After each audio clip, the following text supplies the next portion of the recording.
Hi hello வணக்கம். TNPSC aspirants நம்ம இன்னைக்கு பார்க்க போற டாபிக் ரொம்ப முக்கியமான topic. TNPSC group 4 group 2 syllabus even group 1ல இருக்கக்கூடிய முக்கியமான டாபிக் பெண்களுக்கு அதிகாரம் அளித்தல், எம்பவரிங் த வுமன் அப்படிங்கிற டாபிக் பார்க்க போறோம். ஸோ பெண்களுக்கு அதிகாரம் அளித்தல் அப்படின்னா என்ன? ஸோ பெண்களுக்கு அதிகாரம் அளித்தல் அப்படிங்கிறது சம வாய்ப்பு. ஆக்சுவலா ஆணும் பெண்ணும் சமம் அப்படிங்கிறது சட்டப்படியா இருந்தாலும் நடைமுறையிலும் அதே இடங்களில் நிறைய இடங்களில் நம்ம அதை கடைபிடிக்கிறோம். ஒரு சில இடங்களில் மிஸ் ஆகக்கூடாது அப்படிங்கிற சட்டம் சொல்லுது. ஆணும் பெண்ணும் எல்லா வகையிலும் எல்லா இடங்களிலும் சமம் அப்படிங்கிறத உறுதிப்படுத்துறாங்க. அதே மாதிரி அவங்களுக்கு தேவையான எல்லா விஷயங்களையும், எல்லா ஆதரவையும், அக்கறையும், அவங்க மேல இருக்கக்கூடிய எல்லா உரிமைகளும் கொடுக்கணும் அப்படிங்கிறதா இந்த அதிகாரம் அளித்தல் அப்படிங்கிறதோட முக்கியமான ஒரு நோக்கமும் பங்கும். ஸோ அதிகாரம் அளித்தல் அப்படிங்கிறது அவங்களோட உரிமையை கொடுக்கறது. வேற ஒண்ணுமே நீங்க கொடுக்க வேண்டாம். அவங்களுக்கு தேவையான உரிமை, அவங்களோட உரிமையை நீங்க அவங்களுக்கு விட்டு கொடுத்தாலே அதுதான் அவங்களுக்கான அதிகாரம் அளித்தல் அப்படிங்கிற ஒரு விஷயம். ஸோ நமக்கே தெரியும், நாட்டுல ஒரு குடும்பத்துல ஒரு குடும்பம் முன்னேறணும்னா அந்த நாட்டுல அந்த குடும்பத்தில் இருக்கக்கூடிய பெண்களோட நிலை முன்னேறணும். ஸோ கல்வி வேணும், கல்வி மூலமா பொருளாதாரம் வேணும், அதன் மூலமா ஒட்டுமொத்த சமூகமும் நாடும் மேன்மை அடையும், முன்னேற்றம் அடையும் அப்படிங்கிறது நம்ம எல்லாருக்குமே தெரிஞ்ச விஷயம். ஸோ இது ரிலேட்டடா கவர்மெண்ட் என்னென்ன விஷயங்களை கொண்டு வந்திருக்காங்க, என்னென்ன விஷயங்களை இம்ப்ளிமெண்ட் பண்ணிருக்காங்க அப்படிங்கிறத இந்த வீடியோல பார்க்க போறோம். ஸோ பெண்களுக்கான உரிமை மற்றும் அதிகாரங்கள். ஸோ அரசியலமைப்புல இருந்தே நம்ம பார்க்கிறோம். அரசியலமைப்புக்கு முன்னாடி இருந்தே, ஸோ காலம் தொட்டு மனிதர் தொடங்கின காலத்துல இருந்தே பெண்களுக்கான உரிமைகள் நிறைய இடங்கள்ல பாதிக்கப்படுது, அவங்களுக்கான உரிமைகள் மறுக்கப்படுது. அந்த மாதிரி விஷயங்கள்லாம் இருக்கும்போது நிறைய பண்டைய காலத்துல இருந்து இப்போ வரைக்கும் நிறைய மாற்றங்கள், நிறைய புரட்சிகள், நிறைய முன்னேற்றங்கள் உருவாகிறது. நிறைய நல்ல உள்ளங்கள், சமூக சிந்தனை கொண்ட ஆட்கள் நிறைய பேர் இருந்தாங்க. அதோட தொடர்ச்சியாக தான் அரசியலமைப்புல நிறைய நல்ல விஷயங்கள், நல்ல மாற்றங்களும் கொண்டுவரப்படுது. ஸோ பிரியாம்பிள் முகப்புறையிலே சமூக பொருளாதார மற்றும் அரசியல் நீதி அப்படிங்கிறது இருவருக்கும் பொதுவானதா இருக்கணும் அப்படிங்கறத சொன்னாங்க. சிந்தனை, கருத்து, நம்பிக்கை, மதம், வழிபாடு ஆகியவற்றுக்கான சுதந்திரத்தை அவர்களுக்கு வழங்கணும் அப்படிங்கறதையும் பிரியாம்பிளே சொல்லியிருக்கோம். ஸோ சமத்துவம், சகோதரத்துவம் இதெல்லாம் அடிப்படையா இருக்க வேண்டிய விஷயங்கள். ஸோ சட்டத்தின் முன் சமம், ஆணும் பெண்ணும் சமம், சட்டத்தின் முன் முன்னாடி எல்லாருக்கும் சமமான ஒரு பாதுகாப்பு வழங்கணும் அப்படிங்கிறத, சட்டத்தின் முன் சமம், சமத்துவம் அப்படிங்கிறத விதி 14 ஆர்டிகிள் 14 சொல்லுது. 15ல 1 மதம், இனம், ஜாதி, பாலினம், பிறந்த இடம் ஆகியவற்றின் அடிப்படையில் எந்த ஒரு பாகுபாடும் காட்டக்கூடாது. ஸோ அது ரொம்ப முக்கியமான ஒரு விஷயம். ஸோ அதுதான் பெண்களுக்கான உரிமைகள் அளித்தல்ல ரொம்ப முக்கியமான பாட்டு. அரசியலமைப்புல இருந்து இந்த மாற்றம் தொடங்குது. ஸோ விதி 15(3) என்ன சொல்லுதுன்னா, பெண்கள் மற்றும் குழந்தைகளுக்காக அரசு சிறப்பு ஏற்பாடுகளை செய்யலாம் அப்படிங்கிற ஒரு விஷயத்தையும் சொல்றாங்க. சமூக மற்றும் கல்வி ரீதியாக பின்தங்கியோருக்கு சிறப்பு சலுகைகள் வழங்க அரசுக்கு அதிகாரம் உள்ளது அப்படிங்கிறதையும் சொல்றாங்க. விதி 16 என்ன சொல்றாங்க அப்படின்னா, அரசு வேலை வாய்ப்புல சம வாய்ப்பு அப்படிங்கிற ஒரு விஷயம். இன்னைக்கும் அரசு வேலை வாய்ப்புகள்ல சம உரிமை, சம வேலைக்கு சம ஊதியம், சம உரிமை, சம வாய்ப்பு அப்படிங்கிறதா அரசியலமைப்புப்படி அரசு நிறுவனங்கள்ல கட்டாயம் இதை ஃபாலோ பண்றாங்க. ஃபாலோ பண்ண வேண்டிய ஒரு விஷயம். ஸோ அது ஃபாலோ பண்ணல அப்படின்னா அது குற்றம். ஸோ நமக்கே தெரியும், இன்னைக்கு தனியார் விஷயங்களையோ, தனியார் வேலை வாய்ப்புகளையோ அது எல்லா இடத்துலயும் நடக்குது அப்படின்னா, கிராமப்புறங்கள்ல பாத்தீங்கன்னா நமக்கே தெரியும், கிராமப்புறங்களும் சின்ன சின்ன நகரங்கள்லயும் சமமான ஒரு ஊதியம் இருக்கா அப்படின்னா இல்ல. ஆணுக்கு ஒரு சம்பளம், பெண்ணுக்கு ஒரு சம்பளம் கொடுக்குறாங்க. ஸோ சலுகைகளும் மாறுபடுது. ஆனா அரசாங்கம் எல்லாருக்கும் பண்ணுது. ஆணும் பெண்ணும் சமம், பெண்ணுக்கான எல்லா உரிமைகளும் மறுக்கப்படாமல் வழங்கப்பட வேண்டும் அப்படிங்கிறதுல அரசு ரொம்ப தெளிவா இருக்காங்க. ஸோ அதே மாதிரி அரசு நெறிமுறை கோட்பாடுகள், நெறிமுறை கோட்பாடு பார்ட் 4 சொல்லியிருக்காங்க. 39(a) அனைவருக்குமான வாழ்வாதார வாய்ப்பு வழங்கப்படணும் அப்படிங்கறத சொல்றாங்க. 39(d) ஆண்களுக்கும் பெண்களுக்கும் சம வேலைக்கு சம ஊதியம். நான் முன்னாடி சொன்ன மாதிரி சம வேலைக்கு சம ஊதியம் வழங்கணும் அப்படிங்கிற 39(d) சொல்லுது. விதி 42 மனிதநேயமான வேலைகளை வழங்குதல், மகப்பேறு நிவாரணம் வழங்குதல். ஸோ இதன் அடிப்படையில் ஆர்டிகிள் 42 அடிப்படையில மகப்பேறு விடுப்பு மற்ற சலுகைகளா பெண்களுக்கு வழங்கப்படுவதன் நோக்கம் விதி 42 சொல்லப்பட்டிருக்கு. அதே மாதிரி அடிப்படை கடமைகள் பார்ட் 4(a) 51(e) என்ன சொல்லுதுன்னா, 51(a) பகுதி E என்ன சொல்லுது அப்படின்னா, பெண்களின் கண்ணியத்தை இழிவுபடுத்தக்கூடிய பழக்க வழக்கங்களை கைவிடணும், அவங்களை உயர்வா மதிக்கணும், போற்றணும், இந்த மாதிரி இழிவுபடுத்தக்கூடிய விஷயங்களை கைவிடணும் அப்படிங்கிறத சொல்லியிருக்காங்க. ஸோ உள்ளாட்சி அமைப்புகள்ல பெண்களுக்கான இடஒதுக்கீடு முன்னுரிமை பாத்தீங்கன்னா 73வது அரசியலமைப்பு சட்டத்தில் 1992 பஞ்சாயத்து ராஜ் அமைப்புகள்ல குறைந்தபட்சம் பெண்களுக்கு 1/3, அதாவது 33% இடஒதுக்கீடு உறுதி செய்யணும் அப்படிங்கிற சொல்லியிருக்காங்க. அதே மாதிரி நகர்ப்புற உள்ளாட்சிகள், நகர்பாலிகான்னு சொல்லுவாங்க, 74வது சட்ட திருத்தத்தில் 1992 நகர்ப்புற உள்ளாட்சி அமைப்புகளில் பெண்களுக்கு 33% இடஒதுக்கீடு வழங்கப்படணும் அப்படின்னு சொல்லிருக்காங்க. விதி 243(d)யும் (t)யும் என்ன சொல்லுது அப்படின்னா, பஞ்சாயத்து மற்றும் நகராட்சிகளில் பெண்களுக்கான இடஒதுக்கீடை பத்தி குறிப்பா சொல்றாங்க. ஸோ இன்னைக்கு தேதியில நமக்கான இடஒதுக்கீடு அப்படிங்கிறது 33%. உள்ளாட்சி அமைப்புகள்ல 1/3 1/3 கொடுக்குறோம். 33.33% அப்படிங்கிற இடஒதுக்கீடு இன்னைக்கு நடைமுறையில் இருக்கக்கூடிய ஒரு விஷயம். ஸோ விமன் எம்பவர்மெண்ட் அப்படிங்கிறது நான் முதலே சொன்ன மாதிரி பெண்களுக்கான அதிகாரம் அளித்தல் அப்படிங்கிறது பெண்களை சமூகத்தில் சமநிலையோட உயர்த்துதல், பெண்களுக்கு அதாவது கண்ணுக்கு தெரியாத பாக்கியை அங்கீகரித்தல். சோ பெண்களுக்கு நம்ம கண்ணுக்கு தெரியாத ஒரு பாக்கி அப்படின்னா இன்விசிபிள் ஹாப் அப்படின்னா அவங்களோட திறமைகள், அவங்களோட மதிப்புகள், அவங்களோட உழைப்பு எல்லாத்தையும் அங்கீகரிக்கணும், அடையாளப்படுத்தணும், அவங்களுக்கான முன்னுரிமை வழங்கணும் அப்படிங்கிறத சொல்லுது. ஸோ பெண்களுக்கு அதிகாரம், வாய்ப்பு இதெல்லாம் வழங்கணும், அவங்களுக்கான உரிமை வழங்கணும் அப்படிங்கிறத இதோட பொருள். ஸோ நோக்கம் இதன் மூலமா என்ன கிடைக்கும்? ஒரு பெண்ணுக்கான அங்கீகாரம் கொடுத்து அவங்களை உயர்த்தும் போது, சம வாய்ப்பு கொடுக்கும் போது அதனால நிறைய முன்னேற்றங்கள் ஏற்படும். சமூகத்துல அவங்களோட முழுமையான திறமையை வெளிப்படுத்த முடியும். அதன் மூலமா அவங்களோட அறிவு வளர்ச்சி, சட்டங்கள் இயற்றுதல், திட்டங்கள் செயல்படுத்தல், இந்த மாதிரி அவங்களோட தீர்மானிக்கக்கூடிய திறன் அதிகரித்தல், இது எல்லாமே சமூகத்துக்கும் நாட்டுக்கும் வளர்ச்சி தரக்கூடிய ஒரு பாசிட்டிவான விஷயங்கள். ஸோ அதுக்கப்புறம் அதிகாரத்தில் முக்கியமான அம்சங்கள். ஸோ அவங்களுக்கான இடத்தை வழங்கணும், அவங்களுக்கான அரசியல் அதிகாரம் வழங்கணும், அவங்க முடிவெடுக்கக்கூடிய முக்கியமான இடங்கள்ல அவங்களுக்கான பொறுப்புகள் வழங்கப்படணும், சமூக இலக்கை அடைவதற்கான உதவி செய்யணும். இதெல்லாம் அதிகாரமளித்தலோட முக்கியமான அம்சங்கள். அரசியலமைப்பு சட்ட திருத்தம். ஸோ லோக்சபையை பொறுத்தவரை 33% இடஒதுக்கீடு, சட்டமன்றங்களை 33% இடஒதுக்கீடு, 106வது சட்டத்திட்டத்தின் மூலமாக அவங்களுக்கு இடஒதுக்கீடு விஷயமாகவும் சட்டத்திருத்தம் கொண்டு வரப்பட்டு அது இன்னைக்கு இருக்கக்கூடிய மக்கள் தொகை கணக்கெடுப்பு, அதுக்கப்புறம் தொகுதி மறுசீரமைப்பு இதெல்லாம் முடிச்சதுக்கு அப்புறமா இது நடைமுறைக்கு வரும் அப்படிங்கிறதை சொல்லியிருக்காங்க. திருமண சிறப்பு சட்டம் 1954 அவங்க நலனுக்கான பெண்கள் நலனுக்கான முக்கியமான சிறப்பு சட்டங்களை பத்தி பார்க்கலாம். 1954 பெண்களுக்கான சிறப்பு திருமண சட்டம். மதம் ஜாதி வேறுபாடு திருமணம் செய்வதற்கான அனுமதி அவங்களுக்கு வழங்கப்பட்டிருக்கு. திருமணத்திற்கு சட்டப்பூர்வ அங்கீகாரத்தை வழங்கணும் அப்படிங்கிறதையும் இந்த ஸ்பெஷல் மேரேஜ் ஆக்ட்ல சொல்லியிருக்காங்க. அடுத்ததாக இந்து திருமண சட்டம். ஸோ இந்துக்கள், புத்தர்கள், ஜைனர்கள், சீக்கியர்கள் இந்த 4 பேருக்கும் இந்த இந்து திருமண சட்டம் 1955 அப்படிங்கிறது பொருந்தும். விவாகரத்துக்கு சட்ட அங்கீகாரம், கணவன் மனைவி உரிமைகள் பாதுகாக்கணும், ஒரே துணை திருமணம். ஸோ இதெல்லாம் அதுல இந்து திருமண சட்டம் சொல்லியிருக்காங்க. அடுத்து டவுரி ப்ரொஹிபிஷன் ஆக்ட் 1961. ஸோ வரதட்சணை வாங்குறதும் கொடுப்பதும் கேட்பதும் தடை செய்யப்பட வேண்டும் அப்படிங்கிற ஒரு முக்கியமான சட்டம். So dowry prohibition act 1961. அடுத்தது மெட்டர்னிட்டி பெனிஃபிட் ஆக்ட் 1961 படி சென்ட்ரல் கவர்மெண்ட்ல இன்னைக்கு இருக்கக்கூடிய முக்கியமான பணிபுரியக்கூடிய நலன், அதாவது பணிபுரியும் பெண்களுக்கான நலன், பேறுகால நலன், மகப்பேறு கால நலன் அப்படிங்கிறது கிட்டத்தட்ட இன்னைக்கு 2017 சட்டத்தின்படி 26 வாரங்கள் மகப்பேறு விடுப்பு அப்படிங்கிற ஒரு விஷயத்தை கொடுத்துட்டு இருக்காங்க. ஸோ இந்த மகப்பேறு விடுப்பு மட்டும் இல்லாம கூடுதலாக 2 ஆண்டு காலம் அவங்க விடுப்பு எடுத்துக்க முடியும். அந்த குழந்தையானது முதல் குழந்தை, ரெண்டாவது குழந்தை, 2 குழந்தைக்கு இந்த லீவு அப்படிங்கிறது பொருந்தும். ஸோ அந்த குழந்தைகள் 18 வயது வர வரைக்கும் அந்த 2 ஆண்டு கால கூடுதல் விடுப்பை அவங்க எடுத்துக்க முடியும். ஸோ இமீடியட்டா மகப்பேறு காலங்கள் 6 மாத விடுப்பு கொடுக்குறாங்க. அதுக்கப்புறமா கூடுதலாக அந்த குழந்தைக்கு 18 வயசு வரதுக்குள்ள கூடுதலா இருக்கக்கூடிய 2 ஆண்டு லீவே அவங்க எப்போ வேணாலும் அவங்க எடுத்துக்கலாம் அப்படிங்கறத இந்த சட்டம் சொல்லுது. அடுத்து மருத்துவ கருக்கலைப்பு சட்டம் 1971. கருக்கலைப்புக்கான சட்ட அனுமதி, மருத்துவ காரணங்களுக்காக முறையான அனுமதியோட சட்ட பாதுகாப்பான கருக்கலைப்புக்கு சட்ட அனுமதி அப்படிங்கிறது 1971 சொல்லப்பட்டிருக்குது. சம ஊதிய சட்டம் 1976. ஒரே வேலைக்கு ஆண் பெண் இருவருக்குமான சம ஊதியம் வழங்கணும். வேலை வாய்ப்புல பாலின பாகுபாடு அப்படிங்கிற ஒரு விஷயம் இருக்கக்கூடாது. ஒரு வேலை அப்படின்னா, அரசு வேலை அப்படின்னா அது ஆணுக்கும் பெண்ணுக்கும் சமம். 10 வேக்கெட் இருக்குன்னா அதுல 5 மென் 5 விமன். ஸோ அந்த பெண் விமனுக்கு மறுக்கப்பட்டது அப்படின்ற மாதிரி எந்த இதுவும் இருக்கக்கூடாது. ஸோ சம வேலை வாய்ப்புல சமமான ஒரு பங்களிப்பு வழங்க வேண்டும். வேலைவாய்ப்பில் பாலின பாகுபாடு தடை செய்யணும் அப்படிங்கிறது 1976 சட்டம் சொல்லுது. ஸோ பெண்களை சித்தரித்தல் தடை சட்டம், indecent representation of women act 1986. So விளம்பரங்கள், படம் இந்த மாதிரி விஷயங்களை பெண்களை ஆபாசமாக சித்தரிப்பதை தடை செய்ய வேண்டும் அப்படிங்கிறதையும் சொல்றாங்க. சதி வன்கொடுமை தடை சட்டம் 1987. சதி வழக்கத்தை தடை செய்தல், சதியை ஊக்குவிப்பது மற்றும் மகிமைப்படுத்துவதை குற்றமாக்குதல். ஸோ இதெல்லாம் சொல்லியிருக்காங்க. அடுத்ததாக தேசிய மகளிர் ஆணைய சட்டம் 1990 கொண்டு வரப்பட்டது. பெண்களின் உரிமைகளை பாதுகாப்பதற்காக இந்த தேசிய மகளிர் ஆணையம் அப்படிங்கிற ஒரு விஷயம் உருவாக்கப்பட்டது. NCW, national commission for women அப்படிம்பாங்க. அது 1990 நிறுவப்பட்டது.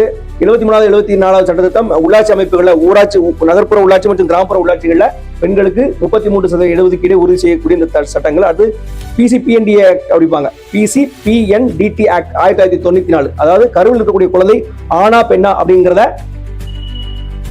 பார்ப்பது தவறு அப்படிங்கிறத, பாலினத்தை கண்டறியுவது தவறு. ஆக்சுவலா மருத்துவ காரணங்களுக்காக அல்லாம எந்த ஒரு இடத்துலயும் ஸ்கேன் பண்ணி அது ஆண் குழந்தையா பெண் குழந்தையா அப்படிங்கிறத ரிவீல் பண்ணக்கூடாது அப்படிங்கிறதா இந்திய சட்டம். ஏன்னா இந்த பெண் சிசு கொலை அப்படிங்கிற ஒரு விஷயம் இன்னைக்கு நடைமுறையில வெகுவாக குறைந்தாலும் முன்னாடி உள்ள காலங்கள் அது நிறைய இருந்ததுனால அப்படி ஒரு விஷயத்த அவங்க செலக்ட் பண்ணி, அதாவது செக்ஸை செலக்ட் பண்ணி, மேலா ஃபீமேலா அப்படிங்கிறத செலக்ட் பண்ணி அதை கருவை கலைக்கிறதுக்கு நிறைய வாய்ப்புகள் இருக்கு அப்படிங்கிறத அது ஒரு சட்டம் கொண்டு வந்தாங்க. அதான் PCPNDT ஆக்ட் அப்படிங்கிறது. அதன் மூலமாக கருவில் இருக்கக்கூடிய குழந்தை ஆணா பெண்ணா அப்படிங்கிறத தெரிவிக்க கூடாது அப்படிங்கிற ஒரு விஷயம் இருக்கு. ஸோ இது ரொம்ப முக்கியமான ஆக்டா பார்க்கப்படுகிறது. ஏன்னா குழந்தைக்கான அதிகாரம் அளித்தல், முன்னுரிமை கொடுத்தல், கல்வி அளித்தல், இதெல்லாம் அடிப்படையில நிறைய விஷயங்கள் நிறைய ஆண்டுகள் அப்புறம் நடந்தாலும் அந்த குழந்தை கருவில் இருக்கும்போதே அரசாங்கம் பாதுகாக்கும். ஸோ இது ரொம்ப முக்கியமான சட்டம். ஸோ அதனால பெண்களுக்கு அதிகாரம் அளித்தல் அப்படிங்கிறதுல ரொம்ப முக்கியமான சட்டமாக பார்க்கப்படுகிறது. சிசுவில் இருக்க போதே அந்த குழந்தைக்கு பாதுகாப்பை அரசாங்கம் உறுதி செய்யுது அப்படிங்கிறதா இதுல விஷயம்.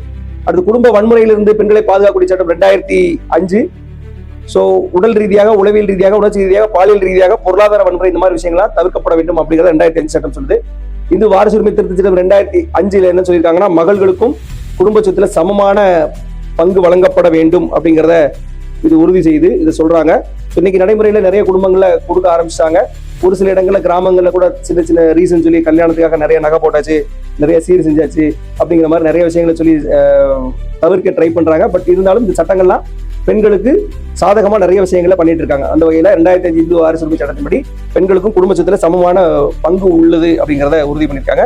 அடுத்து prevention of sexual harassment act 2013 பணிபுரியும் இடங்கள்ல பெண்களுக்கு பாலியல் ரீதியான தொந்தரவு அப்படிங்கிறத தடுப்பதற்காக சட்டம் கொண்டுவரப்பட்டது.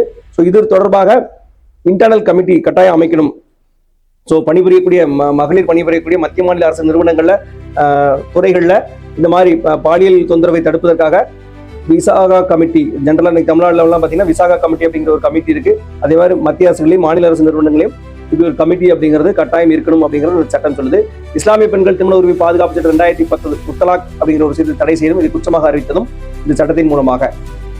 அதாவது நாரி சக்தி வந்தன் சட்டம், அதாவது மக்களவை மற்றும் மாநில சட்டமன்றங்களில் 33% இடஒதுக்கீடு உறுதி செய்வதற்காக கொண்டுவரப்பட்ட சட்டம் தான் 106வது சட்ட திருத்தம், நாரி சக்தி வந்தன் சட்டம்.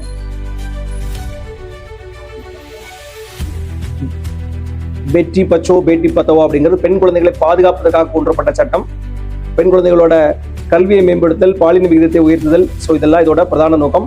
அடுத்து சுகன்யா சமிருதி யோஜனா, பெண் குழந்தைகளுக்கான சேமிப்பு திட்டம். பிரதம மந்திரி உஜ்வாலா யோஜனா அப்படிங்கிறது PMUY ஸ்கீம் அப்படிங்கிறது வறுமை கோட்டுக்கு கீழ் இருக்கக்கூடிய பெண்களுக்கு இலவசமாக எல்பிஜி வழங்கக்கூடிய திட்டம். அடுத்து ஒன் ஸ்டாப் சென்டர் சக்தி அப்படிங்கிறது பெண்களுக்கான மருத்துவ உதவி, சட்ட உதவி, உளவியல் ஆலோசனை மற்றும் தற்காலிக தங்கிடம் இதெல்லாம் வழங்கக்கூடிய ஸ்கீம் தான் ஒன் ஸ்டாப் சென்டர் சக்தி ஸ்கீம் அப்படிங்கிறது. மகிழா ஹாட் அப்படிங்கிறது பெண் தொழில் முனைவோருக்கான ஆன்லைன் சந்தை, சுய உதவி குழுக்களுக்கான பொருட்களை விற்பதற்கான ஒரு வாய்ப்பும் இந்த மகிழா ஹாட் மூலமாக கிடைக்கிறது. அடுத்து ஸ்டாண்ட் அப் இந்தியா அப்படிங்கிற ஸ்கீம் வந்து SC ST பெண்களுக்கான வங்கி கடன், புதிய தொழில் தொடங்குவதற்கான ஊக்குவிப்பு, இது எல்லாமே இந்த ஸ்கீம் மூலமாக நடைபெறுகிறது. பாலின பட்ஜெட், ஜெண்டர் பட்ஜெட்டிங் அப்படிங்கிறது 2005 2006 முதல் இது நடைமுறைக்கு வந்தது. பெண்களின் நலனுக்காக அரசின் பட்ஜெட்டை திட்டமிடுதல் அப்படிங்கிறத இந்த ஜெண்டர் பட்ஜெட்டிங், பாலின பட்ஜெட் அப்படிம்பாங்க. 73 74 அரசியல் பட்ஜெட்டிலிருந்து பெண்களுக்கான இடஒதுக்கீடு கொண்டு வரதை உறுதி செஞ்சது. மகளிர் இடஒதுக்கீடு மசோதா 2023 106வது சட்ட திருத்தம். இந்து வாரிசுரிமை தமிழ்நாடு திருத்த சட்டம் 1989 மகள்களுக்கும் குடும்பத்தில் சமமான வாரிசுரிமை வழங்கப்பட்டது. மகள்களுக்கு மகன்களுக்கு இணையான முதல்நிலை உரிமை வழங்க வழிவகுத்தது. இந்த 2005 இருந்து இந்து வாரிசுரிமை சட்டம் என திருத்தம் செய்யப்பட்டது. இந்தியா முழுவதும் அமல்படுத்தப்பட்டது. முதல்ல 89 தமிழ்நாட்டில் கொண்டு வரப்பட்டது. பெண் தொட்டில் குழந்தை திட்டம், கிராண்டட் பேபி ஸ்கீம் அப்படிங்கிறது 1992 செல்வி ஜெயலலிதா, முன்னாள் முதல்வர் செல்வி ஜெயலலிதா அம்மையார் அவர்கள் பீரியட்ல கொண்டு வந்தாங்க. பெண் சிசுக்களை தடுப்பதற்காக அரசு இந்த திட்டத்தை கொண்டு வந்தாங்க. அடுத்ததாக பஞ்சாயத்துகள் மூலம் திருத்த சட்டம், உள்ளாட்சி அமைப்புகள் 1994 இருந்து 33% இடஒதுக்கீடு வழங்கப்பட்டது. பின்னர் வந்து இந்த ஒதுக்கீடு வந்து 50% உயர்த்தப்பட்டு பெண்களின் அரசியல் பங்கேற்பை, அதாவது பெண்களுக்கான அரசியல் பங்கேற்பை இது உறுதி செய்வதற்கான கொண்டுவரப்பட்ட முக்கியமான திட்டம். தமிழ்நாடு பெண்கள் வன்கொடுமை தடுப்பு சட்டம் 97ஆம் ஆண்டு இயற்றப்பட்டது. அடுத்ததாக பெண்களுக்கான தமிழ்நாடு மகளிர் கொள்கை வரைவு வழிகாட்டுதல், மகளிர் கொள்கை வந்து 2013 கொண்டுவரப்பட்டது. பஞ்சாயத்து மற்றும் நகராட்சிகளில் கிட்டத்தட்ட 40% அதிகமான மகளிர் வந்து இன்னைக்கு தேர்ந்தெடுக்கப்பட்டுள்ளார்கள். மகளிர் இடஒதுக்கீடு, பெண்களின் அரசியல் பங்கேற்பை ஆதரித்த முக்கியமான திருப்புமுறை தான் இந்த சட்டங்கள், நகர்பாலிகா சட்டங்கள்லாம் வந்து அவங்களோட பங்களிப்பை, அரசியல் பங்களிப்பை உறுதி செய்வதற்காக கொண்டுவரப்பட்ட முக்கியமான திட்டங்கள். ஸோ இருந்த போதிலும் இவ்வளவு சட்டங்கள் இருந்தாலும் நாடாளுமன்றத்திலும் சட்டமன்றங்களிலும் பெண்களோட பிரதிநிதித்துவம் இன்னும் குறைவாகத்தான் இருக்கிறது. ஸோ அந்த வகையில் பார்த்தீங்கன்னா உலகளாவிய ஒப்பீடு பார்த்தீங்கன்னா ருவாண்டால 61%, கியூபால 53%, ஸ்வீடன்ல 46%, இங்கிலாந்துல 35%, அமெரிக்கால 29%, வேற இந்தியாவில் பார்த்தீங்கன்னா 14%க்கும் கீழே தான் இருக்கு. மாநிலங்களவையில் பெண்களோட சதவீதம் சுமார் 14%. 18வது மக்களவையில் பார்த்தீங்கன்னா 74 பெண்கள், அதோட சதவீதம் பார்த்தீங்கன்னா 13.6% இன்னைக்கு தேதியில இருக்கு. தேசிய மகளிர் ஆணையம், நேஷனல் கமிஷன் ஃபார் உமன் 1990 சட்டத்தின் மூலமாக 1992 அமைக்கப்பட்டது. இதோட அலுவலகம் வந்து நியூ டெல்லியில இருக்கு. மத்திய அரசு நிறுவனம் இது. ஆக்சுவலா இதோட தலைவர் பிளஸ் 5 உறுப்பினர்கள் பிளஸ் உறுப்பினர் செயலாளர் இருக்கிறாங்க. இவங்களோட முக்கியமான பணிகள் பார்த்தீங்கன்னா பெண்களோட உரிமைகள் பாதுகாப்பதற்காக கொண்டுவரப்பட்ட ரொம்ப முக்கியமான ஒரு அமைப்பு தான் தேசிய மகளிர் ஆணையம். பெண்கள் தொடர்பான சட்டங்களை ஆய்வு செய்து பரிந்துரை செய்தல், ஒரு எல்லா சட்டமும் பெண்கள் தொடர்பான அத்தனை சட்டங்களையும் சட்டத்திட்டங்களை எல்லாமே வகுப்பதற்கு முன்னாடி அவங்க அந்த சட்டத்திட்டங்களை ஆய்வு செய்து அதுக்கான கூடுதல் பரிந்துரைகளை வழங்குவது இதோட முக்கியமான ஒரு பணியாகும். ஸோ பெண்களோட குறைகளை விசாரித்தல், அரசுக்கு ஆலோசனை வழங்குதல், பெண்கள் நலன் தொடர்பான ஆய்வுகளை மேற்கொள்ளுதல், விழிப்புணர்வு மற்றும் சட்ட உதவிகள் வழங்குதல், இதெல்லாம் இதோட முக்கியமான பணிகள். ஸோ இவங்களுக்கான விசாரணை அதிகாரங்கள், நேஷனல் கமிஷன் ஃபார் விமனுக்கான அதிகாரம் பார்த்தீங்கன்னா அவங்க வந்து விசாரணைக்காக சாட்சிகள் அழைக்கலாம், சத்தியப்பிரமாணத்தில் சாட்சி பெறலாம், ஆவணங்களை கேட்கலாம், தேவையான பதிவுகளை ஆய்வு செய்யலாம். அதே மாதிரி சூமோட்டோ அவங்களாமே சுயமா வழக்குகளை விசாரிக்கும் அதிகாரமும் இவங்களுக்கு உண்டு. இவங்களாவே சூமோட்டோவா வழக்குகளை விசாரிக்கக்கூடிய அதிகாரமும் இவங்களுக்கு இருக்கு. தேசிய மகளிர் ஆணையம் இன்னைய தேதிய தற்போதைய தலைவராக விஜய் கிஷோர் ரஹத்கர் அப்படிங்கிறவங்க தான் தேசிய மகளிர் ஆணையத்தின் தலைவராக இருக்கிறார். 19 அக்டோபர் 2024 இவங்க அந்த தேதியிலிருந்து தலைவராக இருக்காங்க. இந்த அமைப்பு கொண்டுவரப்பட்ட ஆண்டு 1992. தலைமையகம் நியூ டெல்லி, மத்திய அரசு. தலைவர் ஆல்ரெடி சொன்ன மாதிரி தலைவர் பிளஸ் 5 உறுப்பினர்கள் பிளஸ் உறுப்பினர் செயலாளர் இருக்கிறாங்க. பெண்களோட உரிமையை பாதுகாக்கிறது, பெண்கள் தொடர்பான சட்டங்களை ஆய்வு செய்தல், அரசுக்கு பரிந்துரை வழங்குதல். அதே மாதிரி Tamil Nadu state women commission, Tamil Nadu மகளிர் ஆணையம் 92 தேசிய மகளிர் ஆணையம், 93 தமிழ்நாடு மகளிர் ஆணையம். இன்னைக்கு தற்போதைய தலைவராக திருமதி ஏஎஸ் குமாரி அவர்கள் இருக்கிறாங்க. தமிழ்நாடு மகளிர் ஆணைய சட்டம் 2008 தனியாக ஒரு சட்டம் கொண்டுவரப்பட்டது. தலைமையகம் சென்னை சேப்பாக்கில் இருக்கக்கூடிய கலாஸ் மஹால் அப்படிங்கிற ஒரு இடம் தான் இதோட தலைமையகம். தலைவர் பிளஸ் 5 உறுப்பினர்கள் பிளஸ் 2 சட்டமன்ற உறுப்பினர்கள் பிளஸ் உறுப்பினர் செயலாளர். ஸோ கூடுதலா தமிழ்நாடு லெவலில் பார்த்தீங்கன்னா 2 சட்டமன்ற உறுப்பினர்கள் இதோட உறுப்பினராக இருக்கிறாங்க. தமிழ்நாட்டோட பெண்கள் உரிமைகளை பாதுகாத்தல், பெண்கள் தொடர்பான புகார்களை விசாரித்து நடவடிக்கை எடுப்பது, அரசுக்கு பரிந்துரை வழங்கும் ஆசஸ் தேசிய கமிஷன் எல்லாம் செய்றாங்களோ அதே மாதிரி மாநில மகளிர் ஆணையத்துக்கும் சில பொறுப்புகள் இருக்கு. 2025-26 உலகளாவிய பெண்கள் மற்றும் இந்தியாவில் இருக்கக்கூடிய முக்கியமான சக்தி வாய்ந்த பெண்கள் அந்த லிஸ்ட் பவர்ஃபுல் விமன் இந்தியா 2025-26 பார்த்தீங்கன்னா ஹானரபிள் யூனியன் ஃபினான்ஸ் மினிஸ்டர், நிதியமைச்சர், மாண்புமிகு நிதியமைச்சர் திருமதி நிர்மலா சீதாராமன், அதுக்கப்புறம் திருமதி நீதா அம்பானி, ரிலையன்ஸ் ஃபவுண்டேஷனோட சேர்பர்சன், அடுத்து திருமதி Roshni Nadar Malhotra, chairperson HCL technology, அது சோபனா கமினேனி அப்போலோ ஹாஸ்பிட்டல், அடுத்து Sangeetha Reddy Apollo hospital, Preetha Reddy Apollo hospital, Sunitha Reddy Apollo hospital, அது கிரண் மஜும்தார் ஃபவுண்டர் பயோகான் அப்படிங்கிற கூடிய பெங்களூர் இருக்கக்கூடிய ஒரு உயிரி தொழில்நுட்ப நிறுவனத்தோட ஃபவுண்டராக இருக்காங்க. அடுத்து Leena Nair global CEO Chanel, அது Geeta Gopinath IMF international monetary fund சர்வதேச நிதி ஆணையத்தோட ஃபர்ஸ்ட் டெப்டி மேனேஜிங் டைரக்டரா கீதா கோபிநாத் அவர்கள் இருக்கிறார். அதுமாதிரி world most powerful women Forbes பத்திரிகையோட லிஸ்ட் 2025 படி உர்சுலா ஒன் டேர் லென் அப்படிங்கிறவங்க, அடுத்து கிறிஸ்டின் லகாடே, அடுத்து சானா தகாஷி, அடுத்து Giorgia Meloni, Claudia Sheinbaum, Julie Sweet, Mary Barra, Jane Fraser, Abigail Johnson, Lisa Su.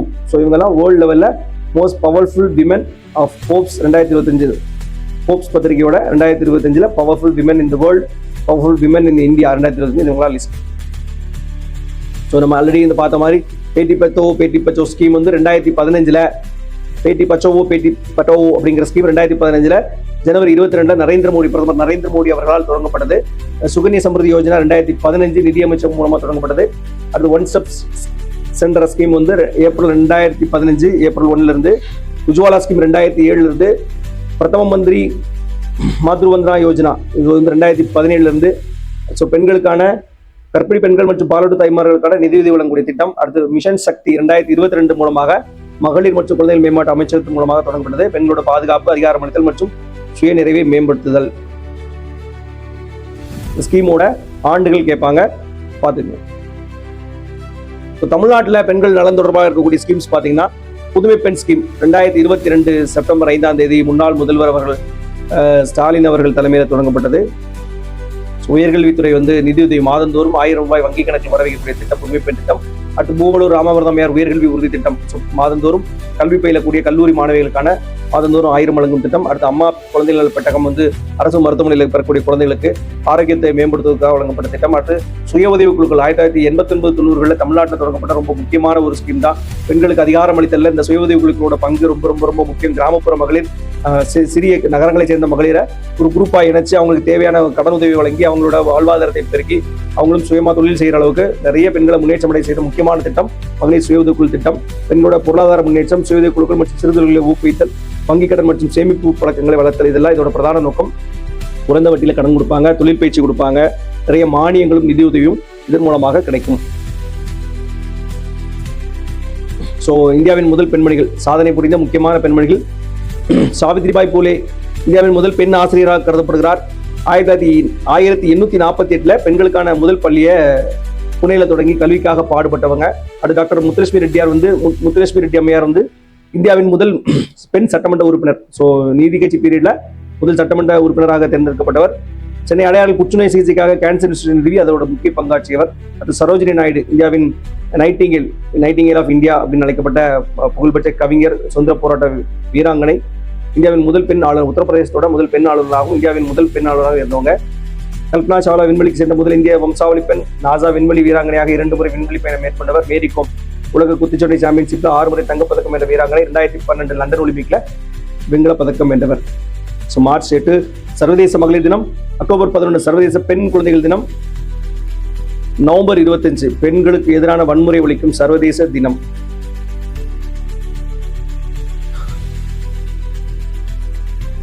So TNPSC படிக்கிற நமக்கு இதுல இருந்து என்னென்ன மாதிரி கொஸ்டின் பாயிண்ட் ஆஃப் வியூல என்னெல்லாம் முக்கியமான டேட்டா இதெல்லாம் ஞாபகம் வச்சுக்கணும் அப்படின்னா, global gender gap index GCGGI அப்படிம்பாங்க. ஸோ இது உலகளாவிய பாலிட இடைவெளி குறியீடு.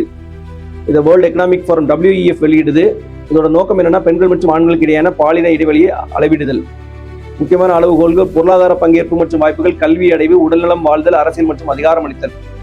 ஸோ இந்தியா 146 நாடுகள் கொண்ட பட்டியலில் 2024 படி இந்தியா 129வது இடத்துல இருக்கு. இந்தியாவோட மதிப்பெண் 0.641 அப்படிங்கிற மதிப்பெண் இருக்கு. 2024 தான் லேட்டஸ்ட். அதோட ரேங்கிங்ல அவுட் ஆஃப் 146 கண்ட்ரிஸ் இந்தியா வந்து 129வது இடத்துல இருக்கு. பாலின மேம்பாட்டு குறியீடு ஜெண்டர் டெவலப்மெண்ட் இண்டெக்ஸ் UNDP அப்படிங்கிற அமைப்பு அதோட ஹியூமன் டெவலப்மெண்ட் ரிப்போர்ட்ல வெளியிடுறாங்க. பெண்கள் மற்றும் ஆண்களோட ஹியூமன் டெவலப்மெண்ட் இண்டெக்ஸ் சாதனை ஒப்பிடுதல், இதோட உடல்நலம், கல்வி, வருமானம், ஸோ இதெல்லாம் கணக்கிட்டு இந்த அம்சத்தை வெளியிடுறாங்க. அடுத்து பாலின சமத்துவமின்மை குறியீடு gender inequality index, so UNDP தான் இதே வெளியிடுறாங்க. இனப்பெருக்க சுகாதாரம் அளித்தல், தொழிலாளர் சந்தை பங்கேற்பு, ஸோ இதன் அடிப்படையில் 193 நாடுகள் கொண்ட இந்த பட்டியலில் இந்தியா 2024 கணக்கெடுப்பின்படி 108வது இடத்துல இருக்காங்க. Women business and law index, so பெண்கள் வணிகம் மற்றும் சட்ட குறியீடு உலக வங்கி வெளியிடக்கூடிய இந்த பட்டியலில் இந்தியா 100க்கு 74.4 மதிப்பெண். ஸோ அவுட் ஆஃப் 100 74.4 2024 டேட்டா படி.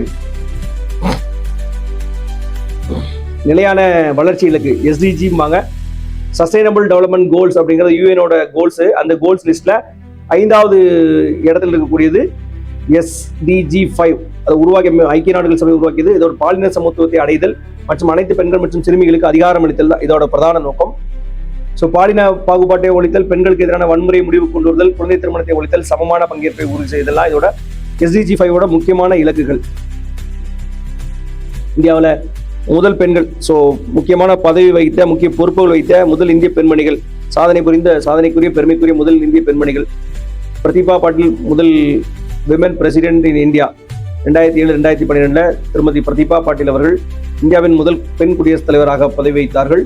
இந்தியாவின் முதல் பெண் பிரதமராக 1966 திருமதி இந்திரா காந்தி அவர்கள் பொறுப்பு வகித்தார்கள். அடுத்தது கவர்னர், ஆளுநராக பதவி வைத்த முதல் பெண்மணி நைட்டிங்கேல் ஆஃப் இந்தியா அப்படிம்பாங்க, திருமதி சரோஜினி நாயுடு உத்தரப்பிரதேசத்தோட கவர்னராக பதவி வகித்தவர். அடுத்து chief justice of supreme court justice Fathima Beevi அவர்கள் இந்தியாவின் முதல் பெண் உச்ச நீதிமன்ற நீதிபதியாக பதவி வைத்தார்.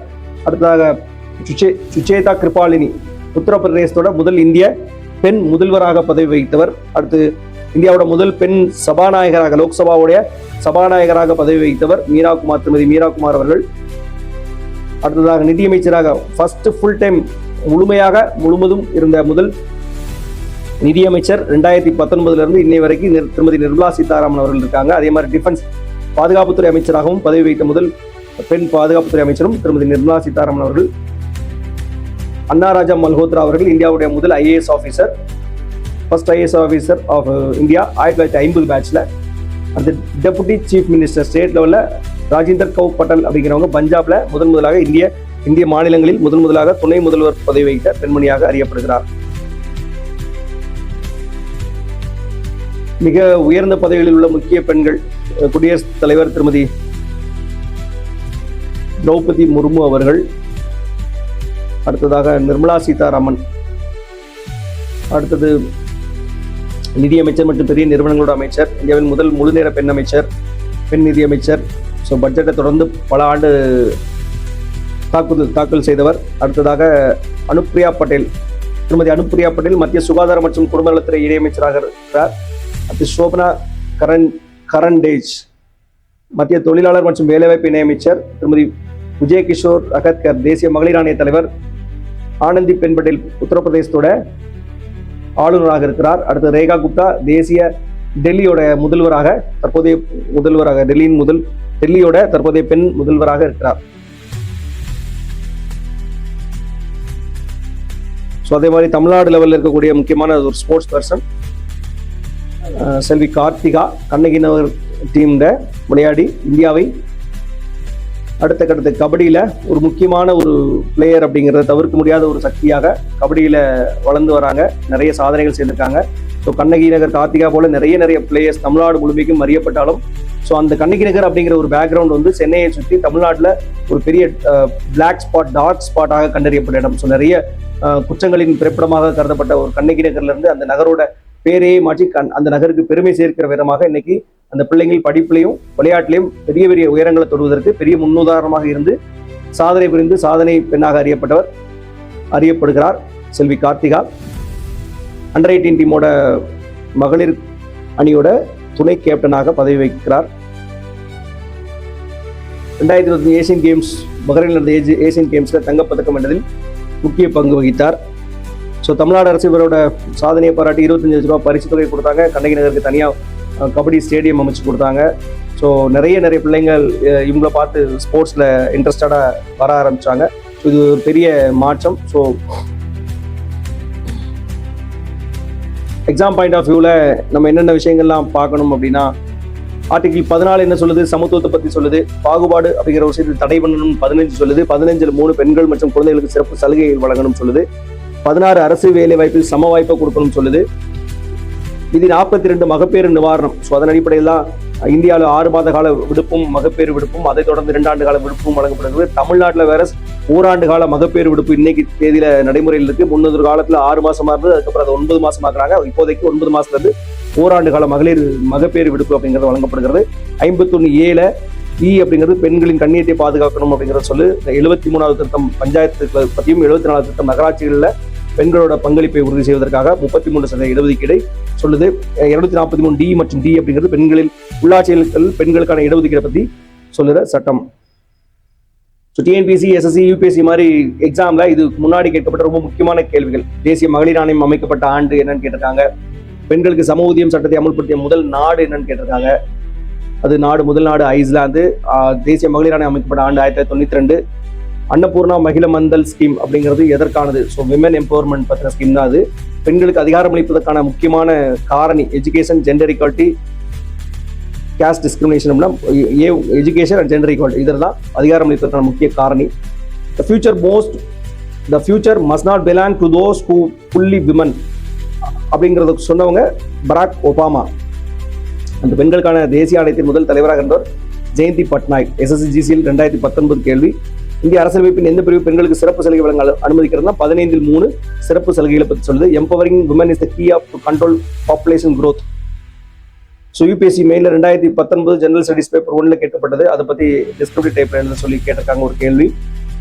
யூபிஎஸ்சி மெயின்ஸ் 2024 GS பேப்பர் 1ல gender equality and women empowerment ஆகியவற்றை வேறுபடுத்துக அப்படிங்கிறத பற்றி ஒரு கேள்வி கேட்டிருக்காங்க. ஸோ இன்னைக்கு நம்ம பார்த்தது பெண்களுக்கு அதிகாரம் அளித்தல், எம்பவரிங் த விமன் அப்படிங்கிற ரொம்ப முக்கியமான டாபிக். டிஎன்பிசி சைட்லையும் ஈவன் யூபிஎஸ்சி சைட்லையும் எஸ்எஸ்சி சைட்லையும் ரொம்ப முக்கியமான டாபிக். பர்டிகுலராக தமிழ்நாடு குரூப் 1, குரூப் 2, குரூப் 4ல தவிர்க்க முடியாத ரொம்ப முக்கியமான டாபிக். ஸோ இது ரிலேட்டடாக உங்களுக்கு கூடுதல் தகவல் வேறு ஏதாவது டவுட் இருந்தால் கீழே கேளுங்க. இதே மாதிரி அடுத்த முக்கியமான டாபிக்ல அடுத்த கிளாஸ்ல சந்திக்கலாம். Thank you and all the best.